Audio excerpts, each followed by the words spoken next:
Hello and welcome back to the Yarn Hoarder's Crafting Podcast. My name is Sasha and I'm coming to you today from a sunny, warm town just outside of Birmingham in the West Midlands here in the UK. And today is episode 25. So today I have, I guess, 4 finished objects to show you. One of which is knitting and the other 3 is sort of knitting adjacent. 3 whip updates and 1 acquisition, and I thought I might actually go through my stats for the year so far, which I planned on doing at the end of June and then completely forgot. So yeah. I will start with my 3 sewing finished objects. So I think I mentioned in the last episode I was making some project bags, but I'd run out of cord. I ended up making a trip to my local Hobbycraft and picked up some ribbon to finish these with.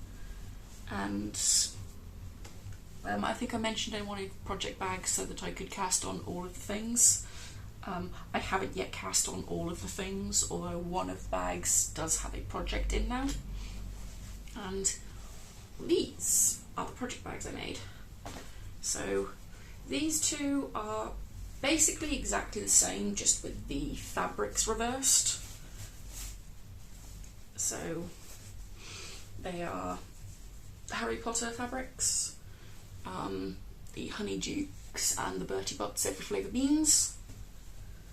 I will reiterate, I do not support J.K. Rowling and I think she needs to shut her mouth, but I'm pretty sure I've had this fat quarter set for a very long time and I have a feeling it was gifted to me. I actually think it came from Aldi, but all project bags. These 2 also have the same lining fabric, which is this adorable pink Scotty dog fabric. It's so cute. And then the other one I am calling my Night Garden.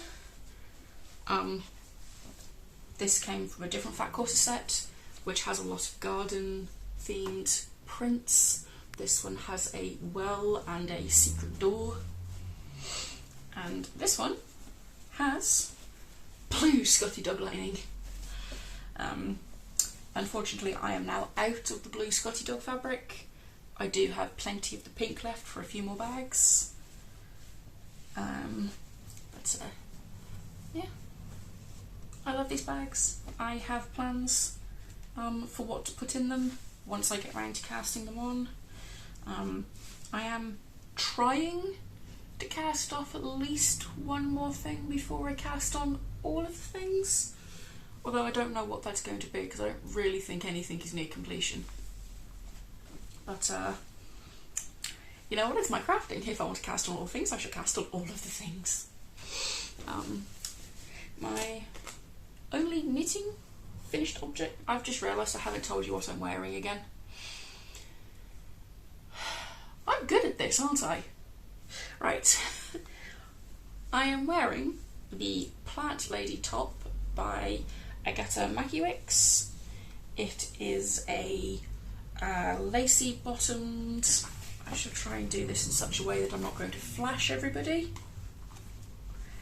It has a lacy bottom. I don't know how well that is visible.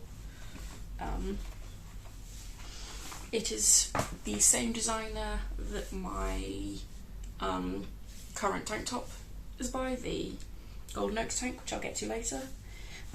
This was also knit in the exact same yarn as my Golden Oak tank is being made with, which is the Creative Anarchy Borges base, and this colour is Emerald City. I will say, I made this last year. I finished it just before I went to Canada in July last year. I don't know how much longer I'm going to be able to wear it without flashing people, because I have apparently lost a lot more weight than I thought I had. And although it seems fine in the bust area, it keeps trying to sag down, so I keep having to adjust it. But I love this. If it gets to the point that I have to put something underneath it in order to wear it, I will do that. It's a little bit warm to do that in the height of summer, but I love this top so much that I'll probably still do that and just sweat a lot. And now on to my one and only finished knitting project this week. It is my Musselburgh hat.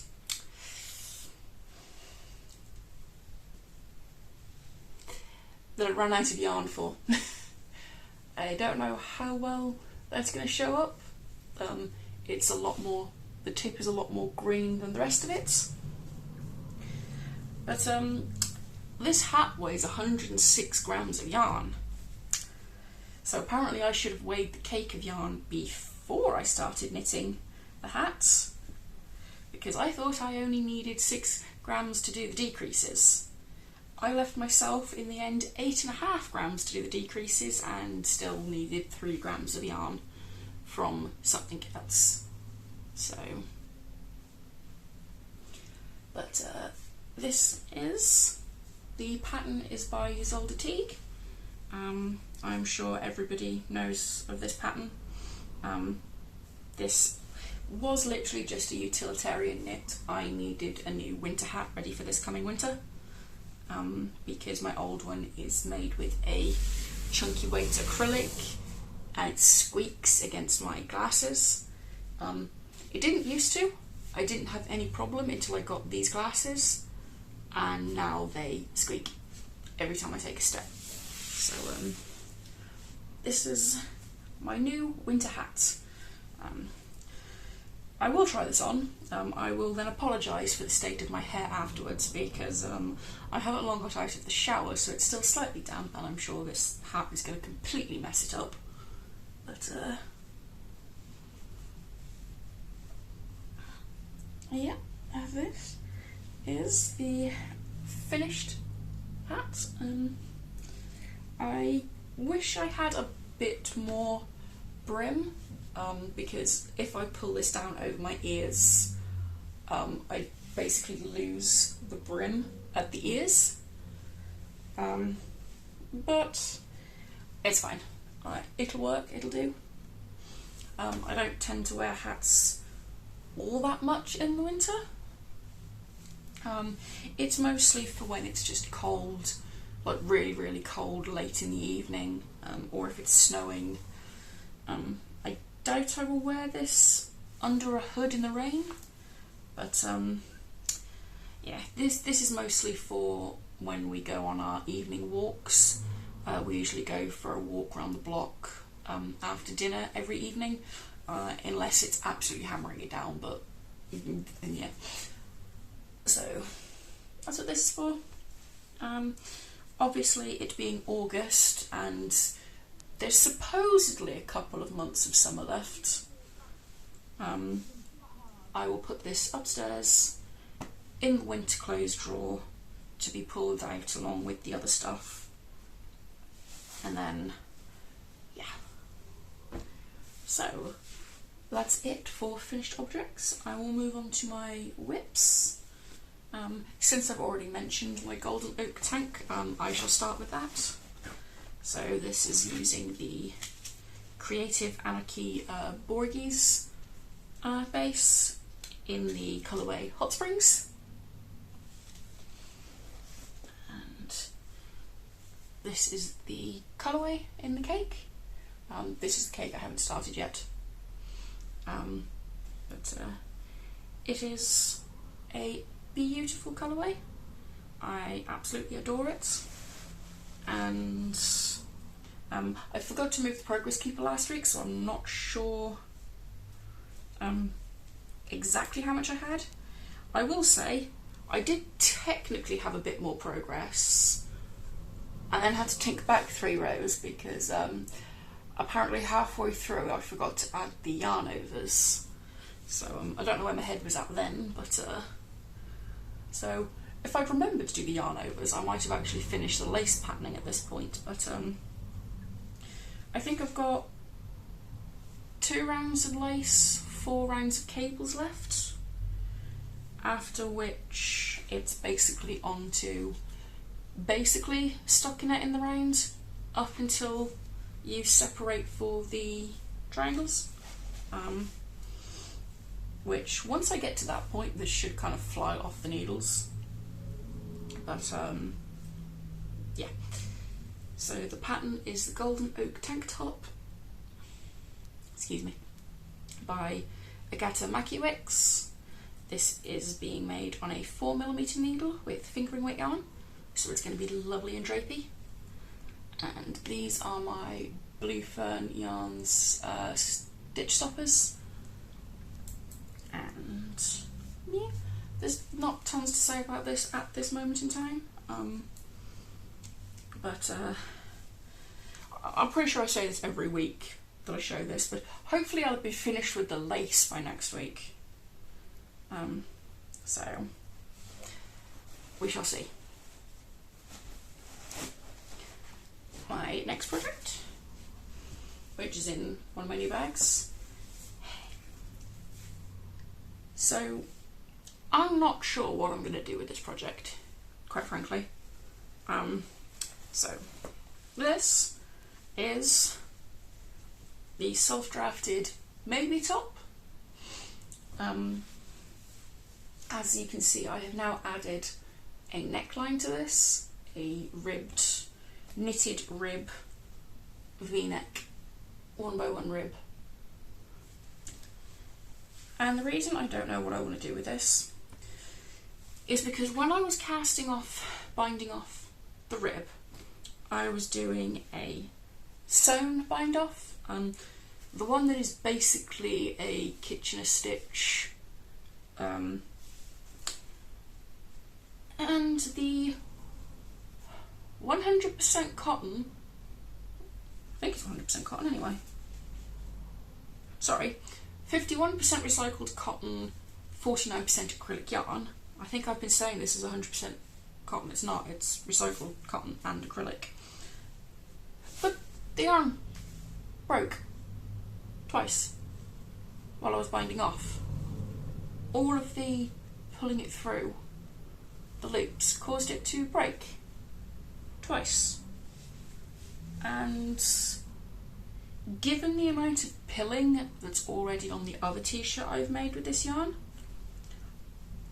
I don't know if I want to finish this.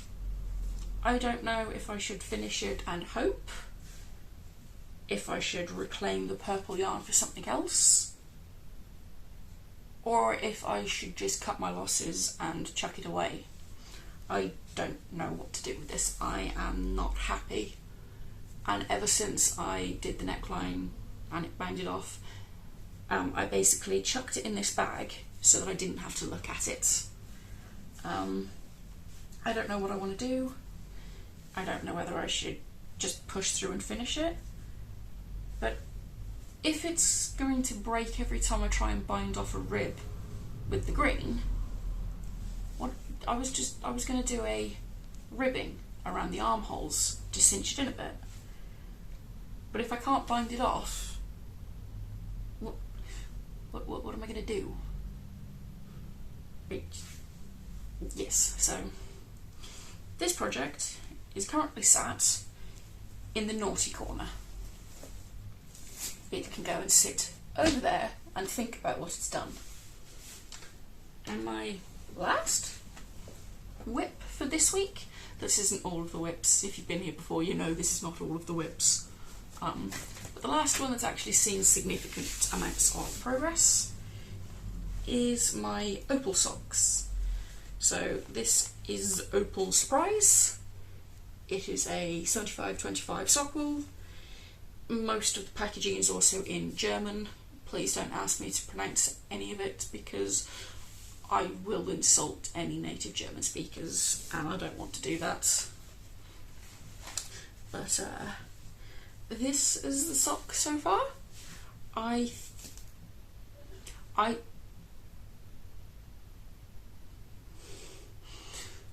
don't know if the microphone has caught that, but apparently my partner just decided he wanted to sneeze repeatedly, very loudly.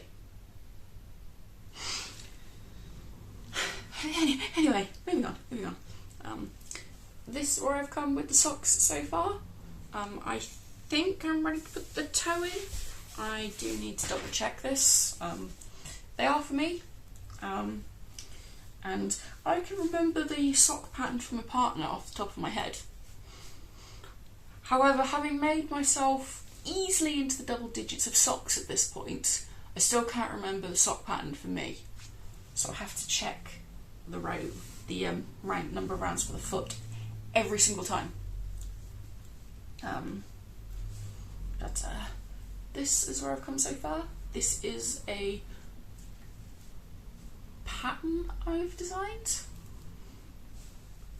I'm still not sure if I like it and if I'm going to write it up. But we'll see. I'm going to finish this pair of socks and then I might do another pair of socks in this pattern with a yarn I like more, to see if that helps. But yeah. So this is a 64 stitch sock on a 2.5mm needle. I have 25 rounds of 2x2 rib, a 64 rounds for the leg. The pattern is a 16-row repeat, so it made sense to do it that because I don't want it too much longer, otherwise this bit won't go over my voluptuous calves, shall we say? And I do all of my socks with a heel flap and gusset. I have done a few socks that have short row heels. I think I've also done a pair with an afterthought heel. They don't fit me at all. I have quite a high instep, so I find the heel flap and gusset is the best option. Not that anybody needs to know about my feet, but hey ho. So, yep, this is where I've got to.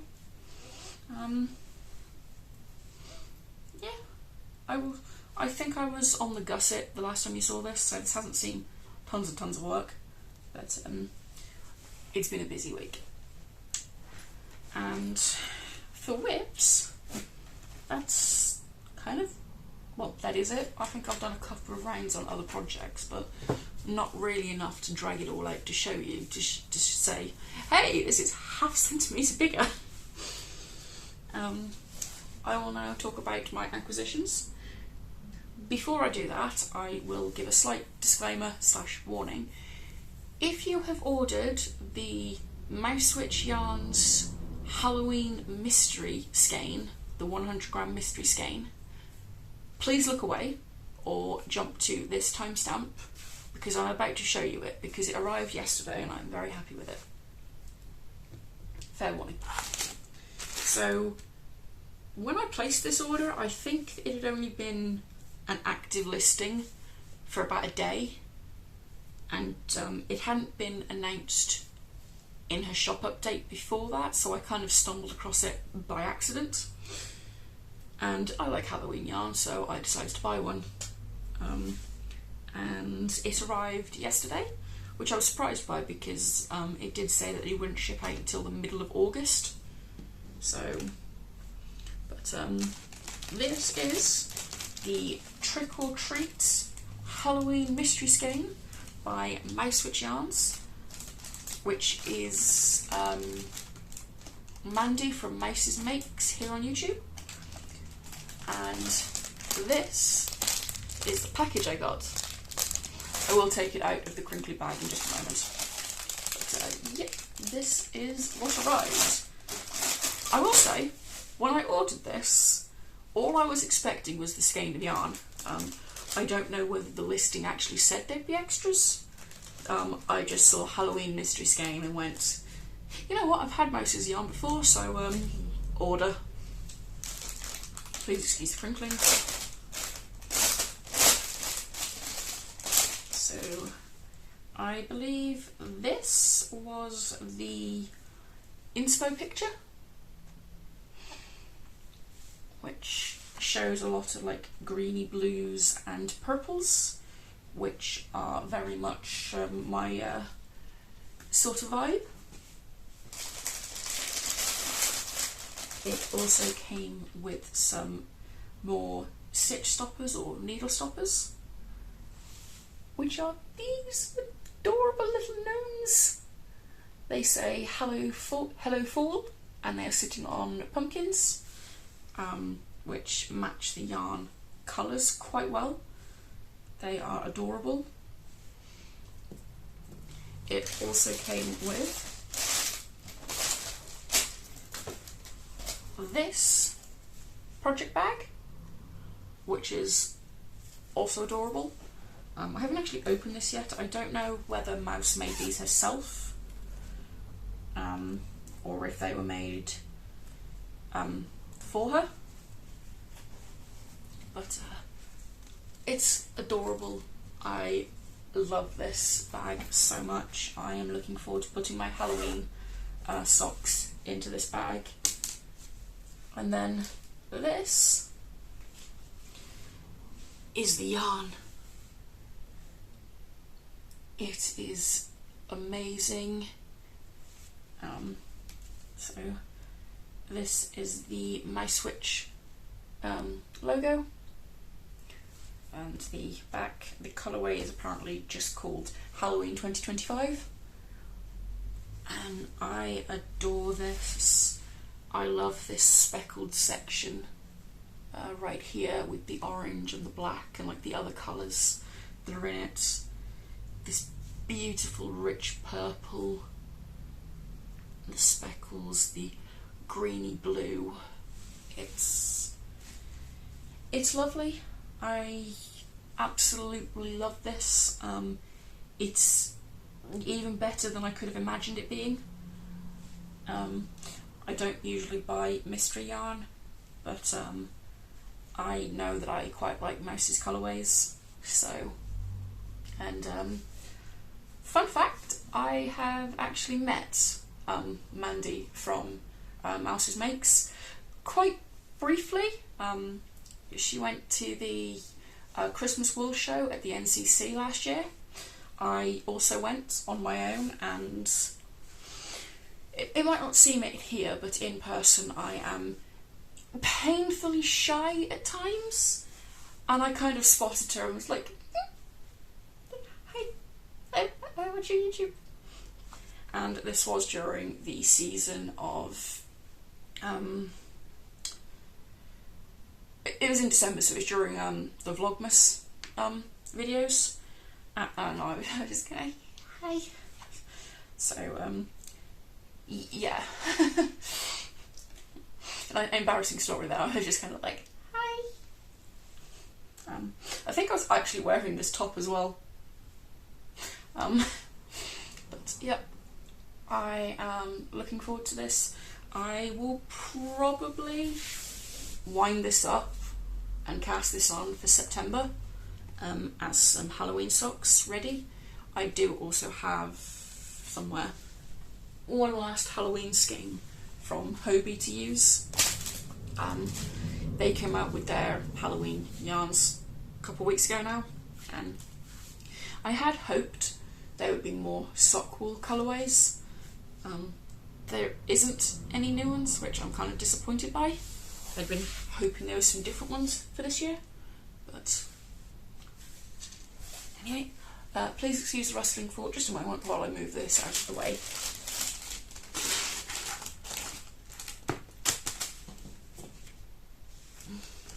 And keep it all together so I don't inevitably lose something.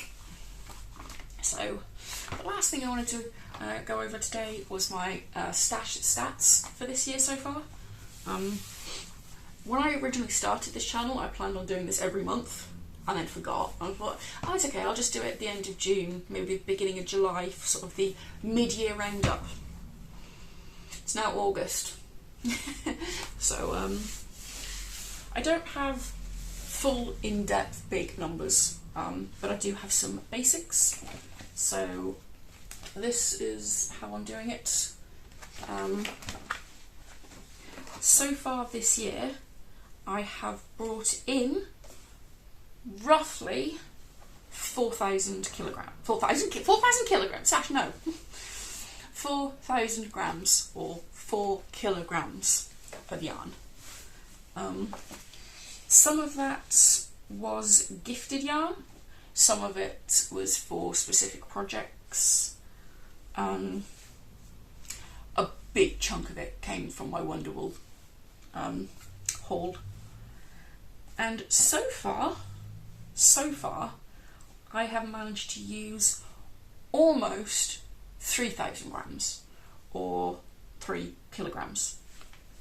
And my best month so far for using yarn was February, with 672 grams out of stash. Nearly 600 grams of those was for a blanket I made for my sister with yarn that I bought from Aldi at the beginning of the year in January. So the next good month I had was actually June, and I also find this quite funny, the number. It just makes me giggle.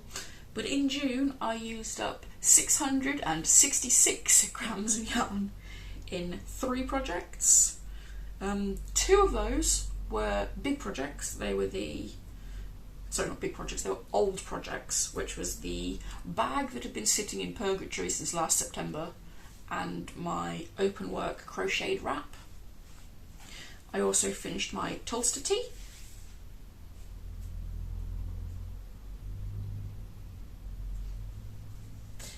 And yeah, knitting is a slow craft. It is slowly going down. I don't have any specific plans to work down my stash this year.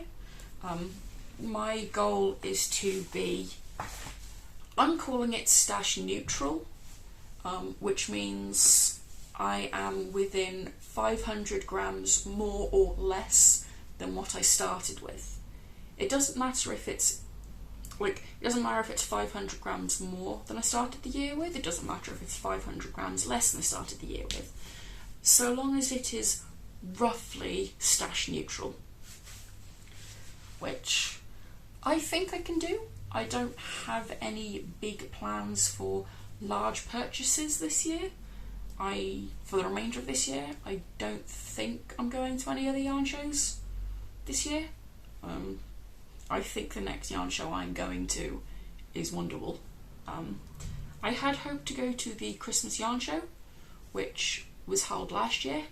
It turns out it's not being held this year as the venue was fully booked, so that is not happening now until next year, which is slightly disappointing because it was only like a 40-minute drive from me, and technically it's in Birmingham and it is quite close, but it's literally the opposite side of Birmingham to me.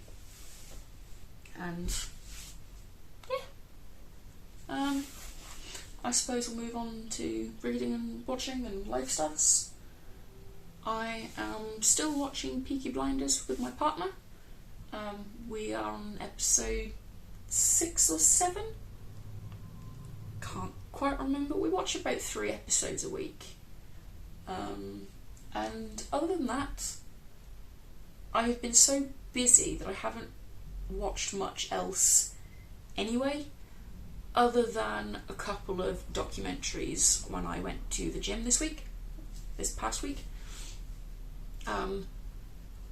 There is some stuff that I usually watch every week, and you can tell what day of the week it is by what I'm watching usually. That has not been the case this week. I have so much to catch up on that I will probably still be catching up next week. Reading, I think I've read like 2 pages of a book and I can't even remember which book it was. And life stuff, I've just been busy. Not even with anything exciting, it's just busy.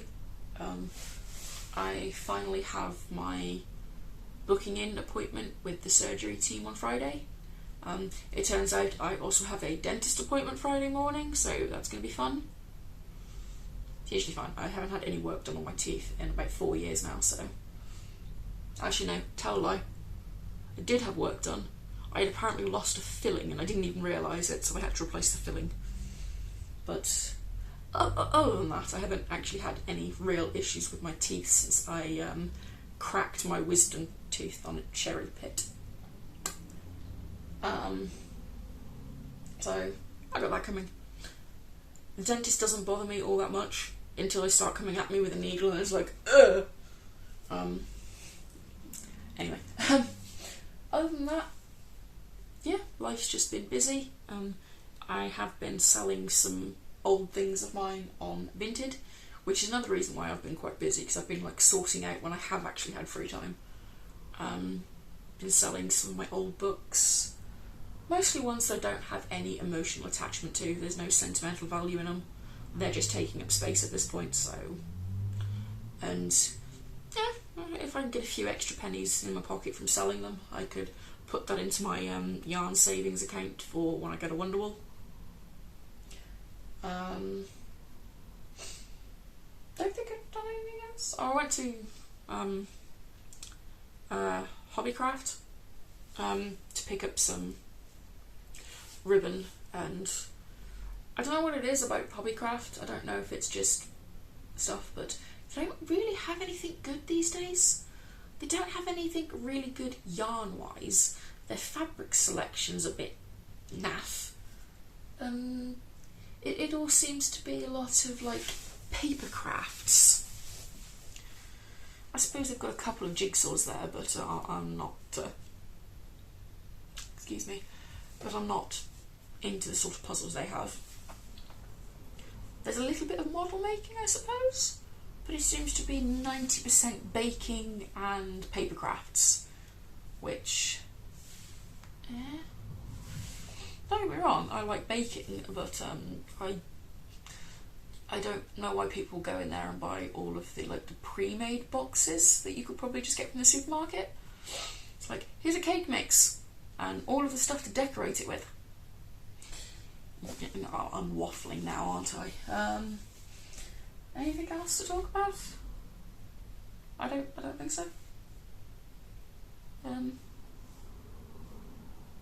No, that's everything. But yeah, so thank you for watching this rambly, very disjointed episode of the Yarn Hoarder's Crafting Podcast. I hope you enjoyed it. If you did, maybe hit the like button. Perhaps that nice shiny subscribe button down there, which I'm pretty sure is actually that side when you look at it. It's here somewhere. Any patterns, yarns, shops, anything will be linked in the description box below. And yeah, that's everything for this week. I shall leave you to enjoy somebody other than me rambling, and I hope to see you next week. Bye guys.